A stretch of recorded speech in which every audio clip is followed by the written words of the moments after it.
작년 2021년 7월 13일에 정부에서는 자립 강화 방안을 통해서 보호 종료 아동이 아닌 자립준비 청년이라고 명칭을 변경한다는 것을 발표했습니다. 자립준비 청년.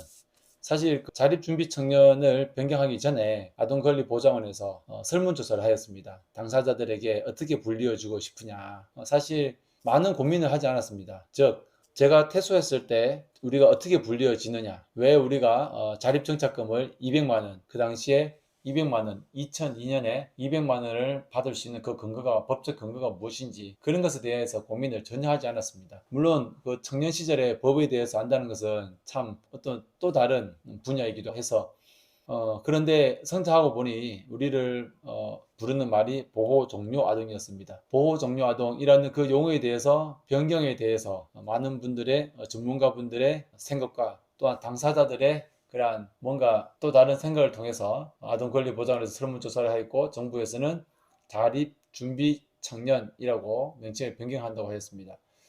사실 그 얘기를 듣고 참 잘 되었다. 어쨌거나 보호가 종료된 것은 아니다. 보육원을 퇴소한 아이들이 보호가 종료가 되어서 또 다른 힘든 삶을 살아갈 수 있는데, 보호 종료가 아닌 자립 준비 청년으로, 그래서 포커스를 대학생이든 그리고 보호가 종료되었던 그 아이들이 자립에 포커스를 맞춰서 어떻게 하면 자립을 도와줄 수 있을지를 위해서 자립 준비 청년으로, 그리고 그동안은 보호 종료 아동이었는데 청년으로 불려진다는 것에 대해서 너무나 희망적이다라고 생각을 했는데, 자립의 끝이 무엇이냐 라는 고민이 들었습니다. 사실 보호 종료 아동에서 자립 준비 청년으로 바뀌었을 때는 이것도 만족한다고 생각을 했지만, 사실 그러면 자립의 끝은 무엇이냐, 자립 준비 청년이면 언제까지 준비를 하는 청년들이냐 라는 고민이 들었습니다. 오래전부터 고민을 하는 것은, 이제 여러분들께 말씀을 드렸지만, 자립의 것은 가정을 꾸리는 것이다. 부모님 없이 성장을 했기 때문에 가정을 꾸리면 모든 것이 해결될 수 있다라고 생각을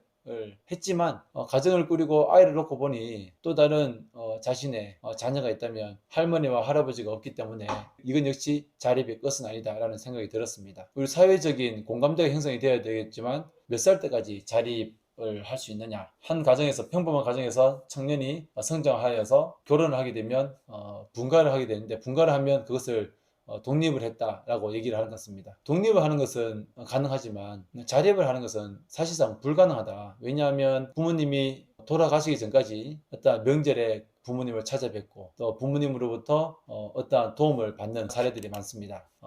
김치를 받는다든지, 또 필요할 때에 다른 사랑과 관심을, 보살핌을 받게 되는 것이죠. 성인이지만 보살핌과 또 다른 관심을 받게 됩니다. 그렇게 본다면 자립은 끝날 수가 없다. 부모님이 돌아가셔야지만 자립이 가능하다. 그래서 독립을 해야 되는 그러한 아이들이 필요하다. 독립이라는 단어가 적합하다라는 생각이 듭니다. 즉, 독립을 시작하는 청년, 일반 가정에서 성장해서 독립을 했을 때, 독립을 했지만 자립이라고 말하지 않는 것처럼 독립 시작 청년. 그래서 이런 말이 다 맞진 않지만 아동 양육시설에서 성장하는 아이들을 보호 아동이라고 하는데, 보호 아동이라고 하기보다는 어릴 때부터 자립 준비 아동이나 자립 준비 청년으로 부르고, 퇴소를 한 다음에는 독립을 시작하는 청년으로 격려해주고, 그렇게 관심을 가져주고 지원을 해줘야 되는 게 맞다고 생각을 합니다. 독립 시작 청년, 이러한 용어 자체가 그 아이들을 바라볼 때 어떻게 바라보느냐, 이 아이들을 도와줘야 되는 존재로서 바라보느냐,